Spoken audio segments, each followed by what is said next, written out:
1917 елга кадәр Казандагы зур эшмәкәр меценатлар арасында бакча паркларга ия булу гадәти хәл саналган. Аны бойлар шәхси акчаларына карап тәрбияләп тора. Хуҗа булу өчен бүгенге атама белән әйтсәк, тендер узалар. Җаваплылык акламаса, урынына тиз арада башка кеше табылган.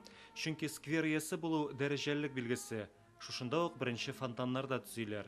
По статистике 18 парков, достаточно много садов. Статистика буенча хәзер башкалада 18 парк, 100дән артык бакча скверлар. Тик бүгенгә беренче кыяфәттәгеләре сакланмаган инде. Элек алар мәһабәт, күп яшеллекле булган.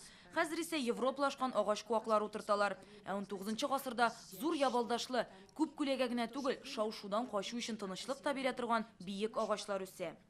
Чагыштыруны Татарстан Милли музее фондында саклана торган 300дән артык фотодан ясарга була. Нәкъ менә алар Казанның бакча һәм парклары дип исемләнгән китапта урын алды.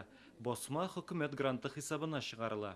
Каталогта сакланып калган сүрәтләр тарихи чынбарлыкны дөресрәк итеп кайтарырга да ярдәм итәчәк. Соңгы елларда Казанда тарихи корылмаларны яңарту буенча зур эшләр башкарылды.